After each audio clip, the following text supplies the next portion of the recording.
बहुत बहुत धन्यवाद। आज तारीख है 14 दिसंबर 2024, समय हो गया है 05:08 PM। तो मैं आपको जो बात बताना चाह रहा था, जो डिस्कशन का मुद्दा है वो ये, कल मैंने एक वीडियो बनाई, उसमें बताया कि भाई मैंने इतना इतना पैसा लेना है। अब भारत के अंदर जो है बहुत से ऐसे पॉलिटिशियंस हैं, बहुत से ऐसे बिजनेसमैन हैं, कहते हैं वो, उनको ऐसा लगता है कि मतलब ये तो अकेला व्यक्ति है कि अपना पैसा लाएगा कैसे। कोई भी ऐसे बहुत से बड़े नामी गिरामी लोग हैं। अमिताभ बच्चन का मैसेज था 6,000 ट्रिलियन US डॉलर की एक पिक्चर बनती है, इसे पता क्या है? चलो कोई बात नहीं, बना लेंगे इसके लिए पिक्चर, एक लेके आओ, उसको लेके आओ। अमिताभ बच्चन ने अपने लोगों को मेरे पीछे लगा दिया, बंदे पकड़े भी गए। मेरा ट्विटर आईडी अमिताभ बच्चन ने लॉगिन किया और वो मेरे एक ऐसे मतलब मोबाइल नंबर का मिक्सचर पासवर्ड था जो अमिताभ बच्चन ने भाई किसी तरह निकाल लिया। मिल जाते हैं पासवर्ड, कोई बड़ी बात नहीं। उसमें फंसा और 6,000 करोड़ इंडियन रुपीस की पेनल्टी लग गई। बात यहीं ख़त्म नहीं हुई। अब बात यह आती है कि भारत से मेरे जैसे बहुत से लोग हैं जो कि पाकिस्तान जैसे देश को जवाब देते हैं सोशल मीडिया पे। हम तो भाई एक साधारण नागरिक हैं, न्यूज़ देखते रहते हैं भी ये क्या कर रहा है पाकिस्तान, अच्छा ऐसा कर दिया। तो एक मामला आता है सजीदा अहमद का। पाकिस्तान में एक अल-मंसूर टीवी नाम से एक यूट्यूब वीडियोज़ हैं, उसमें सजीदा अहमद है। सजीदा अहमद ने भारत के तिरंगे का अपमान किया। यहाँ से बड़ी रिटालिएशन हुई, लोगों ने वीडियो बनाई, गाली गलौज की वीडियो, सब कुछ। तो मैंने भी जवाब दिया, मैंने बहुत बाद में दिया। मैंने सिर्फ इतना ही कहा, मैंने कहा चलो जी, भारत में तो भारत का जो ध्वज है वो तो देवियों के चरणों में ही रहता है, अब क्या बोले जी, लड़की है। मुझे पता ना इसका अंजाम बहुत बुरा होने वाला है, फिर मैंने कहा चला जाने दो। कि ऑलरेडी क्या कहते, लड़कों ने वैसे इतना ग्रिल कर दिया था। बात यहीं नहीं रुकी। मेरा ऐसा क्या मामला हो गया जो इतना बढ़ गया? जब बात पैसे की आई तो नरेंद्र दामोदर दास मोदी, ये संसद में ईरान से आए हुए लोग हैं ना, ईरानियंस है, संसद भवन में बैठ के गेम खेल रहे हैं, जुआ खेल रहे हैं, तो हार गए तो भाई 172 लाख करोड़ रुपये तो देना होगा। बाद में असदुद्दीन ओवैसी 1780 लाख करोड़ रुपया। मैं भी शाना आदमी, मैंने भी जो है CPR में डाल दी कॉल, कंट्रोल प्रोसिक्यूशन रिहेबिलिटेशन में। ये सुप्रीम कोर्ट में जब दर्ज होती है कॉल कि अगर आप मन में कुछ सोच भी रहे हो ना तो वो लिख देंगे कागज़ पे। ये CPR कॉल होती है और बहुत महंगा पैसा लगता है इसके लिए। मैंने दिया,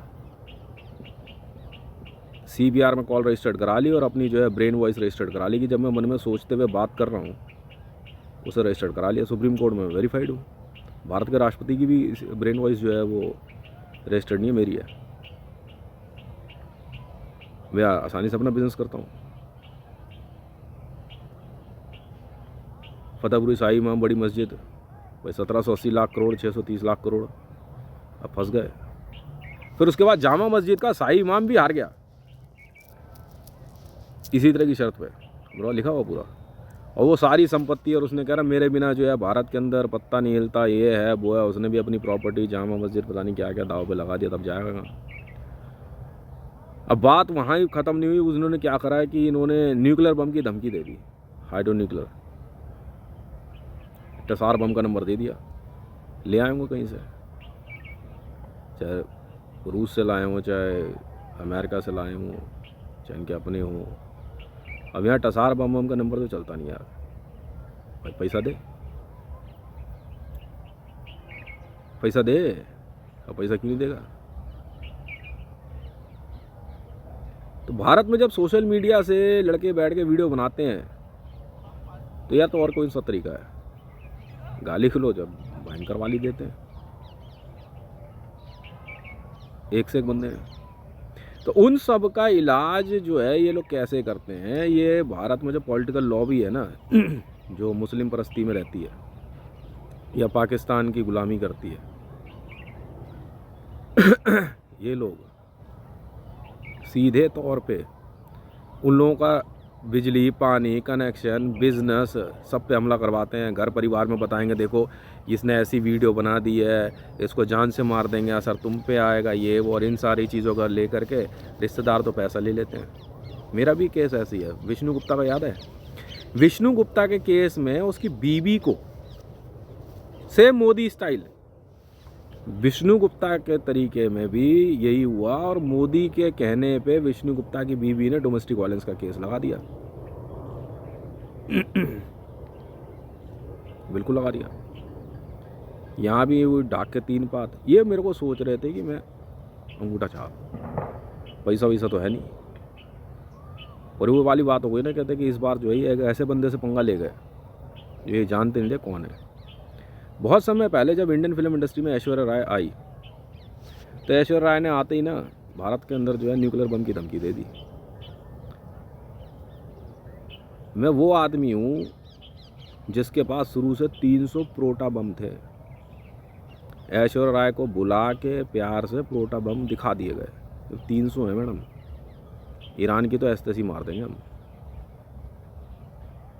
मैं वो आदमी, हितेश नाम है मेरा। और Aishwarya Rai Indian film industry में तब से ठुमके लगा रही है। इन सबको मैं सीधा करता आया हूँ, इनको पता नहीं था, बाकियों को नहीं पता था, पूरे भारत में लोगों को नहीं पता था कि हितेश है वो आदमी। भारत के अंदर जो न्यूक्लियर पावर है ना वो मेरी है, किसी से पूछ लो। ये इसरो DRDO मेरा है, और अब फिर मैं एक नई टेक्नोलॉजी डिज़ाइन कर रहा हूँ। कल ही मैंने जो है एक, अभी तक हाइड्रो न्यूक्लियर बम की बात हो रही थी। तो हाइड्रो न्यूक्लियर का मतलब होता है यूरेनियम को धोना, हाइड्रोजन बम नहीं होता।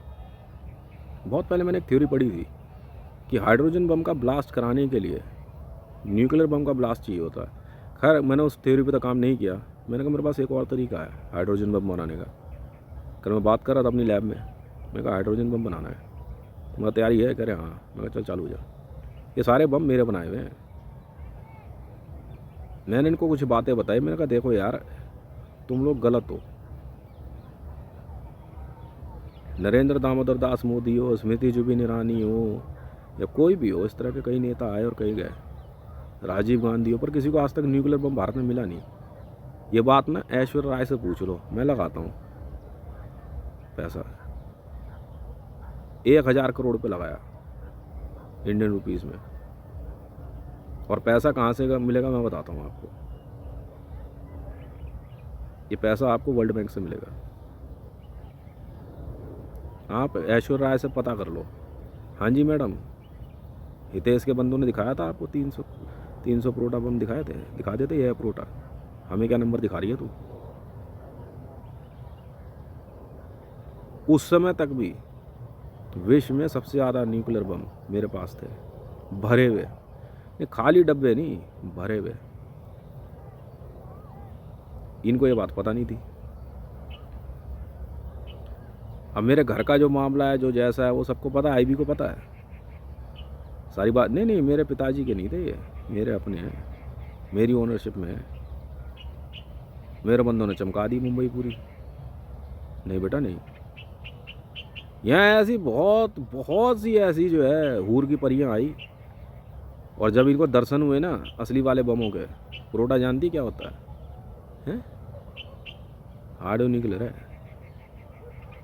बस इनके उपास होते तो कुछ है नहीं, बस वही लेके आ जाते हैं एक नंबर सा और दिखा दिया, अब बेटा पैसा भरो। इसने धमकी दे दी गलती से, भाई साहब क्या कहते, सीधा उठा के 16 नंबर। मैं हूँ 16 नंबर वाला हितेश। 16 नंबर से ही IB शुरू होती है। 16 दिसंबर 1977 मेरी डेट ऑफ बर्थ है। कल मैंने चेक किया, कल मैंने जो है ना BJP से जो मेरे को ATG मिले थे वो मैंने भेजे इनकम टैक्स में। मगर ये तो रहे, इन्होंने क्या करा, लॉगिन करके मेरी डेट ऑफ बर्थ चेंज कर रखी है, उसमें लॉगिन करके 1997 डाल रखी है। किसने छेड़छाड़ करी थी वे? और हिमाचल प्रदेश का रहने वाला बताया हुआ है। किसने छेड़छाड़ करी थी? स्मृति जुबिन ईरानी ने। किससे पूछ के? कर केस रजिस्टर्ड, इस पर कर केस रजिस्टर्ड। तो भारतीय जनता, इसमें ना एक पर्ची लगी हुई है 112 रुपये की। 112 रुपये मैंने अपने बैंक अकाउंट से ट्रांसफ़र किए और CPR वॉइस में जो है 10,000 करोड़ रुपये दिए। कल मैंने CPR में 1 लाख करोड़ रुपये और दिया है, सेम दूसरी पर्ची पे 105 पे दिया है। मैं कहा इसको पर इनके साथ पता है क्या, वो हाथ तो आया मुंह ना लगा। वो 112 रुपये की पर्ची के साथ जो 10,000 करोड़ रुपये दिए गए, वो भारतीय जनता पार्टी में कभी किसी को मिले ही नहीं। क्यों? क्योंकि वो पैसा ना, ये नियम है, अगर कोई व्यक्ति पॉलिटिकल पार्टी में कोई बड़ी डोनेशन लाता है तो वो डोनेशन उसी को दे दी जाती है कि भाई आप ही इस्तेमाल करो इसको। वो 10,000 करोड़ रुपया मेरे अकाउंट में डाल दिया गया बीजेपी में, ठीक है। और एक बात और यार, उसमें से ने जो है ना 10,000 करोड़ जो है उसमें से 400 करोड़ अलग कर और ऑनलाइन मेंबरशिप वगैरह सब ठीक कर, पूरी ठीक कर, नया ऐप सब कुछ एकदम फर्स्ट क्लास बना, कोई रेजिस्टेंस नहीं चाहिए उसमें। OTP जो है ना, चाहे मोबाइल नंबर रिचार्ज हो ना हो, OTP आ जाना चाहिए। समझ में आ रही है? पूरा एकदम फुल प्रूफ बना और एकदम टकाटक सर्वर पे बना। बीजेपी की नई सीट में, हाँ, ओनरशिप मेरी है। और ये सारी फ़ोटो फाटो हटा, ऑनलाइन पूरा एकदम ज़बरदस्त कर। तो अब इनके हाथ तो कुछ लगा नहीं। अब ये लोग इस चक्कर में थे कि वो 10,000 करोड़ रुपए इनको मिल जाएं। मोदी सब पागल हो गए कि 10,000 करोड़ आ रहा, वो मिला नहीं। उनका भैया डोनेशन जिसकी आई हुई है ना, जो लेके आया है डोनेशन, पैसा उसका है, आपका नहीं है। खर्च भी वही करेगा। वो आज भी 10,000 करोड़ रुपया मेरे अकाउंट में पड़ा हुआ है। आज मैंने बोला जैसे 300 करोड़ निकाल ले, 400 करोड़ निकाल ले, ठीक है। और वो 400 करोड़ निकाल के जो है ना ऑनलाइन मेंबरशिप ठीक करा, ना सोशल मीडिया ठीक करा। और इनने क्या करा कि वो हितेश रेवन अब सोच रहे 10,000 करोड़ मिल गया, अब सब लेके भाग लेंगे। कोई कहीं फंसा, कोई कहीं फंसा। अब फंसा तो भाई तुम समझो। अब इन लोगों के पास जो है कोई दूसरा रास्ता बचा नहीं, करेगा 10,000 करोड़ है कहाँ। कल ही जो है जब मैंने 1 लाख करोड़ रुपए की पर्ची ट्रांसफर मारी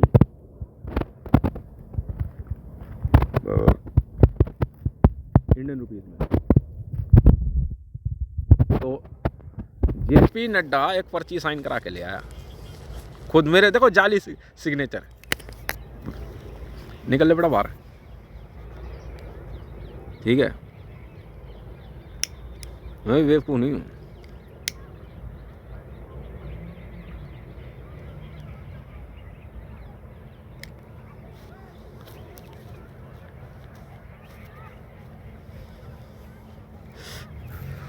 पैसा भी मेरे पास ठीक ठाक है।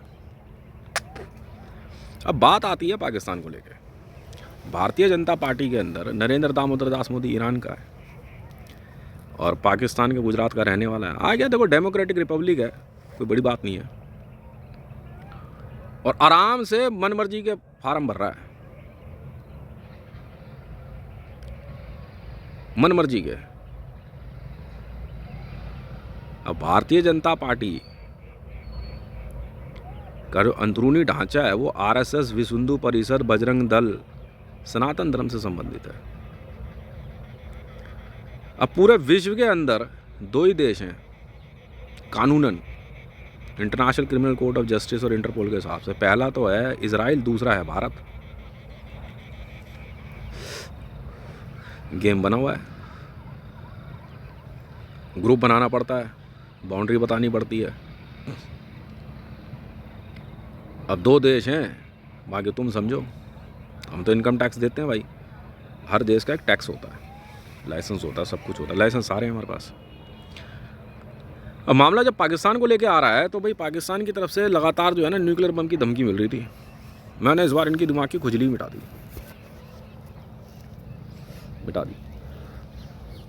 मैं कहा यार ये ऐसे जो है ना आराम से बैठ के काम करने देंगे नहीं ये लोग।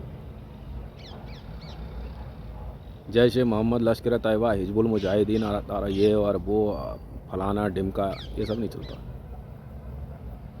जब जैश ए मोहम्मद प्रतिबंधित आतंकवादी संगठन के पास टसार बम आ चुका है तो भाई ये खतरे की घंटी है। अब दिन रात साला क्या कहते हैं, नींद नहीं आ रही, नींद ही नहीं आ रही थी यार, करूँ तो करूँ क्या। करते वही वाली बात है, अच्छा सोचोगे तो भाई प्रभु श्री राम की कृपा बनी रहती है इंसान पे। पता नहीं कहाँ तुक्के से जो है ना जानवी कपूर टकर गई, और जानवी कपूर टकरी भी कहाँ, वो सऊदी अरेबिया में डिस्को में। इसकी पर्सनल पार्टी चल रही थी, जानवी कपूर वहाँ पे डांस कर रही पर्सनल पार्टी में। तो पहले दिन तो मैंने देख लिया, दूसरे दिन जो है ना मैंने वीडियो चेक कर रहा था मैं बैठ के, मैंने कहा यार देखी भी लग रही है लड़की।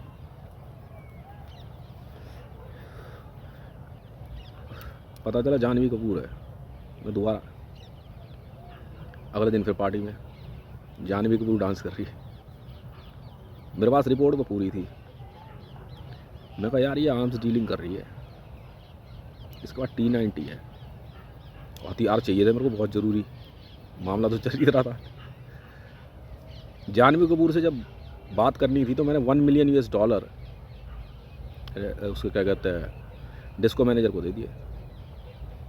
मैंने कहा मैडम से बात करिए। वो डांस फ्लोर पे थी, तो उसका डांस ख़त्म हुआ तब उसने बात करी। मैंने भाई साहब इधर देखा ना उधर, मैंने छुटते ही कहा उसको, मैंने कहा आपके पास T90 है। वो थोड़ा सा पकास ही गई, कह रही हाँ है। कह रही आपको कैसे पता? मैंने कहा वो छोड़ो कैसे ही पता हो। मैंने कहा आप यहाँ पे आर्म्स डीलिंग की पार्टी हो रही है ना? कह रही हाँ। मैं कहा इसीलिए आऊँगा। कह रही और लड़कियों के पास भी है। मैंने कहा पहले आपसे बात शुरू कर लेते हैं। कह ठीक है।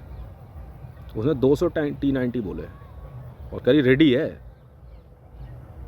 मैं 200 T90 रेडी कहाँ पे? कह रही वाघा बॉर्डर। कीमत? कह रही 800 करोड़। 800 करोड़ या 1000 करोड़ बोले उसने। मैंने कहा दिए दिए। मैं बड़े सस्ते दे रही है यार, इतने सस्ते। इसने कहा मेरे पास टोटल आर्सेनल जो है ना है तो बहुत। मैं क्या क्या है? यार बहुत कुछ है। एक टसार भी है उसमें, T90 है, बाकी क्या कहते हैं छोटी मिसाइल्स भी है, स्टिंगर पे स्टिंगर सब लगी पड़ी है, और 2 लाख बंदों का 2 लाख का पता नहीं कितने का ग्रुप भी है, हमलावर हैं। मैंने कहा माल है किसका यार? मैंने कहा ये नहीं पूछना इससे। कह रही पर मैं कहा क्या कहते हैं आप भेज दोगे क्या? हाँ। कह रही हमला कहाँ होना है? कह रहे आप बोलोगे हम हमला भी कर देंगे। मैं कहा हमला कहाँ होना है? कह रही भारत के लिए रखे हुए हैं। वैसे ही साले रात रात को नींद नहीं आ रही है, क्योंकि इसने और नींद उड़ा दिया आज। मैंने कहा हमला? कह रहे आप जहाँ कहोगे हमला वहाँ हो जाएगा। मैंने पक्का? कह रहे हाँ। कह रही WMD भी है। मैं कितने का है? गैस जो होती है जहरीली गैस, मैं कितने की है? कह रही 300 करोड़ की। मैं कहा 600 करोड़ दिए एक के। कह रही 2 है हमारे पास। मैं कहा चल ठीक है। मैं कहा बेटा बात बन जाएगी इससे। मैंने क्या करा, इसको 1200 करोड़ दिए 2 के उसी दिन बात करके। मैंने कहा 1200। जानवी कपूर ये फिल्म इंडस्ट्री में जो है ये पाकिस्तानी है।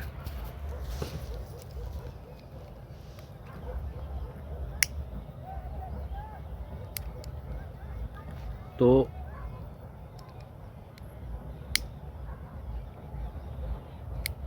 ये कह रहे कि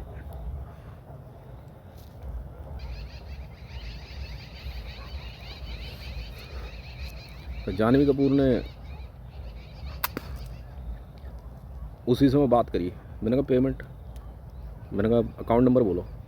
कह रहे स्विट्ज़रलैंड अकाउंट से पेमेंट चाहिए। मैं स्विट्ज़रलैंड से चाहिए। मैं हो जाएगी।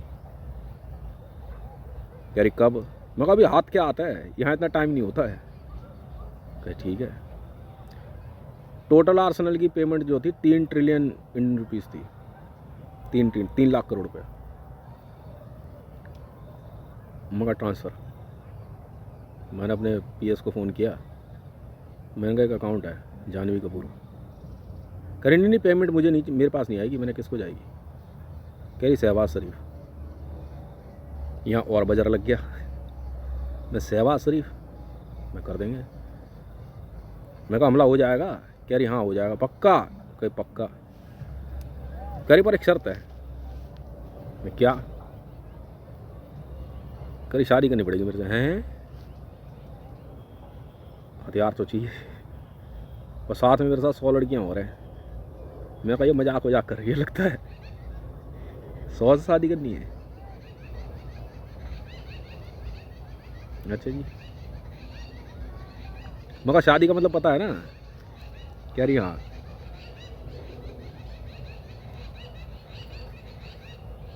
मेरे को देखते हैं यार,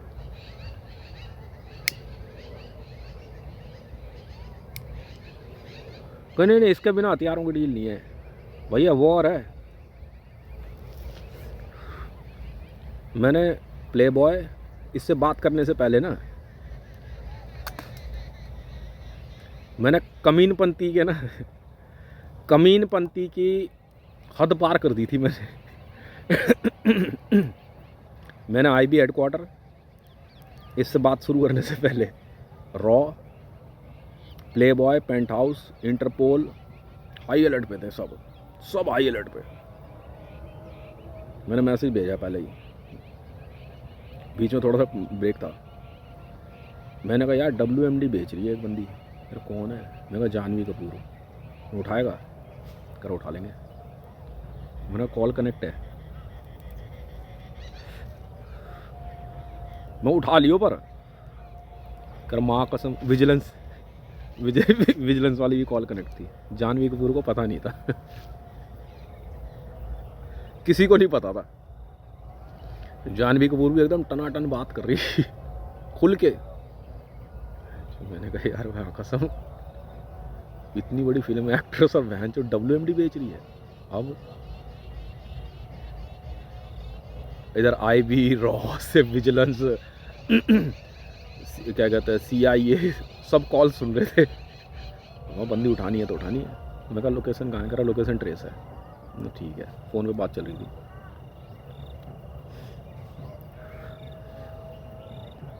करी और मेरे 1000 करोड़ मैं किसको देने हैं? करी शहबाज शरीफ को। मैंने दिए। मैंने इसकी तो पेमेंट एक्स्ट्रा कर दी। मैंने कहा 1000 करोड़ के बजाय अब 10-12 हज़ार करोड़ जो भी था, अब तो 25,000 करोड़ कर दिया। मैंने कहा ये आप रखो। मैंने कहा 1000 करोड़ उसको दे देना। तो मैंने कहा उसके 1000 करोड़ उसको दे देना शहबाज शरीफ को, और ये बाकी पैसा आप रखो संभाल के अपने लिए। ठीक है। मैं भी बड़ा शाना, इसको ये नहीं पता था कि दूसरी तरफ हितेश बात कर रहा है इसको नहीं पता था। इसको ये पता लगा कि दूसरी तरफ एक कंपनी बात कर रही है, यूनिवर्सल कॉप्स कह रहे यूनिवर्सल कॉप्स वाले हैं। दूसरी तरफ मैं ही था। मैंने भी आवाज़ चेंज कर रखी थी। भाई साहब इधर इशारा होते ही उठा ली जानवी कपूर। पैसा ट्रांसफ़र हुआ, धड़ाक दूर गैर दूर। कह रही हमला कहाँ होना? मैंने इस्लामाबाद पे। इसीलिए तो इसको प्यार से ले आया। मैं कहा चल ठीक है। मैंने कहा किस्मत है तेरी, मैंने खा पी मस्त रहे, मारना पीटना तो है नहीं पर कागज़ तो बनेंगे मैडम। भाई साहब टोटल मैंने ना आसपास कई फिल्म इंडस्ट्री की फिल्म स्टार्स थी, इंटरनेशनल सेलिब्रिटीज़ से ठीक इसी तरीके से। किसी को पता नहीं लगा कि यूनिवर्सल कॉप्स वाले है कौन है। मैं हूँ ना या यूनिवर्सल कॉप्स मेरी कंपनी है दूसरी तरफ मैं हूँ। अब कह रही अच्छा 1000 करोड़ तो ये तो वो कहती मिलना आपसे है। हाँ, प्रोस्टिट्यूशन का केस था। मैंने कहा मुझसे मिल के क्या करोगे मैडम, हम तो वॉर मॉन्गर्स हैं। मैं कहा आप हितेश रेवन से मिलो जाके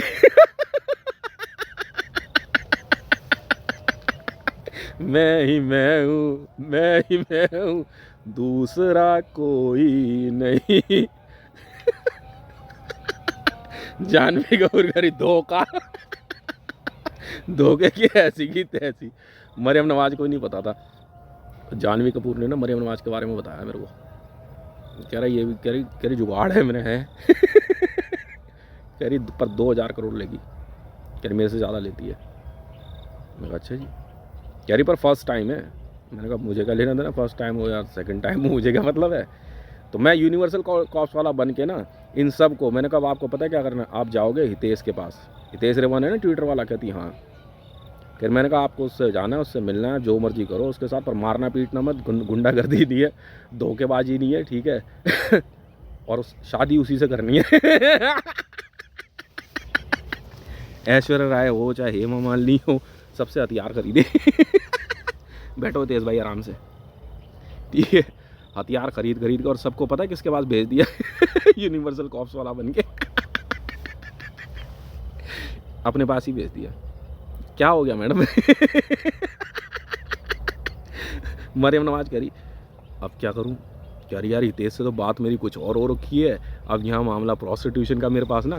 फिर थोड़ी देर बाद ना कॉल आई जानवी कपूर की, सारी बात ख़त्म हो गई, हथियार ले लिए, ठीक है। वो तो उन्होंने बोला कुछ नहीं, कह रहा हमला हमला बहन चुका। सारी पूरी टैंक रेजिमेंट ना 3000 टैंक भाई साहब इस्लामाबाद की तरफ बढ़ा दिए। इन्होंने भूसा ही भर दिया इस्लामाबाद के। शहबाज शरीफ कह रहा हम क्या करें, रात को WMD के खोल दिया, 6 करोड़ बंदे ही मार दिए। यार एक बात बता, जब तुमने वेपन ऑफ मास डिस्ट्रक्शन मेरे देश के पे फायर करने के लिए रखा है, तो मैंने तुम्हारे भी फायर करा दिए। और देखो ब्रोकर कौन कौन निकले, नरेंद्र मोदी, राजनाथ सिंह, अमित शाह, तुम्हारा रामनाथ कोविंद, कल तो एक और पकड़ी गई है द्रौपदी मुर्मू। याना मीर से मैंने टसार खरीदा, मूरी है ना, कल ख़त्म कर दिया ना। पाकिस्तान में मूरी जो है, रणवीर साहब इस संसार में नहीं रहना चाहते थे, नहीं है, अब वीरगति को प्राप्त हुए। इंडियन आर्मी में जो रणवीर साहब थे सरदार जी, उनके पास टसार बम था, एक द्रौपदी मुर्मू ने दिया था, और याना वीर ने पेमेंट ले ली मेरे से बात करके, ठीक है। और मैंने पता याना मीर से बात कैसे करी, जूदा फिन कॉप बन के। याना मीर को पता ही नहीं लगा। याना मीर पता क्या करी मेरे साथ 200 लड़कियां हैं, इतने हथियार है। मैं कहा ये पकड़ पैसे, कहती मिलना किससे, क्लाइंट कौन है? मैंने कहा क्लाइंट हितेश रे 1 ट्विटर करी, उससे मिलना है।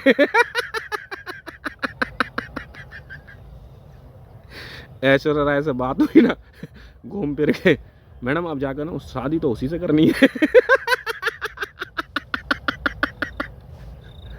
मुरी में भैंस टसारी खोल दिया। रणवीर साहब कह रहे कि यार हितेश ऐसा है, जब मेरी लास्ट बात हो रही थी सरदार जी है, कह रहे ज़िंदगी में यार इसे बहुत क्राइम किया मैंने, छुटते ही मार देते थे हम किसी को भी। कह रहा पर ये नहीं पता था हमारे को, तो ये था कि टसार जो है ना इधर फाड़ना था पठानकोट के पास, पेमेंट ट्रांसफ़र होनी चाहिए स्विट्ज़रलैंड बैंक अकाउंट से, पर इतनी पेमेंट होनी चाहिए बंदे पे। कर हम तो फाड़ दे रहे टसार। इंडियन आर्मी में तैनात बंदा रणवीर सिंह कह रहा है ये बात, और बम सप्लाई करने वाली द्रौपदी मुर्मू, ब्रोकर जो है क्या कहते हैं इसका, ये क्या नाम था इसका, जम्मू कश्मीर का राज्यपाल जो है याना मीर का ब्रोकर वो है, और आर्म्स के पैसे, आर्म्स डीलिंग के पैसे जाएंगे द्रौपदी मुर्मू के पास। टसार बम हटाया था तो रणवीर साहब जो है ना, टसार बम बहुत पहले ना मुरी ले गए थे इधर हाल फिलहाल के हमले देखते हुए। कल रात को मुरी में टसार फाड़ दिया मैंने, और इसी के साथ जमातुद दावा हाफिज़ सईद, और जो रणवीर साहब की रिकॉर्डिंग है, इंडियन पॉलिटिशियंस लगभग मारे गए हैं। रणवीर साहब की एक बैठक थी जो कि जमातुद दावा के वहाँ चल रही थी, हाफिज़ सईद भी वहाँ बैठा हुआ था, जिसमें नरेंद्र दामोदर दास मोदी, स्मृति जुबिन ईरानी और बहुत से पॉलिटिशियंस वहाँ थे। टसार बम भी था और उसको दिल्ली में फाड़ने का पूरे प्लान था, पर अचानक जो है रणवीर साहब उठे और जाके उन्होंने जो है क्या कहते, टसार का जो पिछला पंखा होता है उसी से स्टार्ट होता है, बस उसको ही चालू कर दिया। उन्होंने तो सीधा बोला जय बोले सोनियाल, सत श्री अकाल, और टसार। मुरी पहाड़ी पे था, अगर पहाड़ी भी नहीं बची तो देखो दोस्तों, चाहे याना मीर हो, चाहे जानवी कपूर हो, चाहे तमन्ना भाटिया हो, चाहे भाड़ में गई स्मृति जुबिन ईरानी, तो जीबी रोड में जाएगी। मैं नहीं बात करता ऐसी औरतों से, चाहे कैटरीना कैफ हो, चाहे मरियम नवाज हो, चाहे जरताज गुल वजीर हो, ठीक है। देखो मैडम, बात वहीं घूम फिर के आ गई है, ठीक है। जाओगी कहाँ मैडम,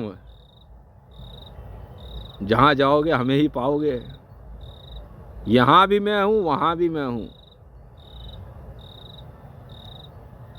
ठीक है।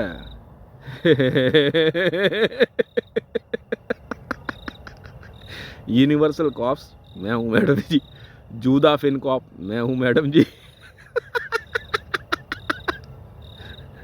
और इसी के साथ वॉर 8.0 शुरू होती है।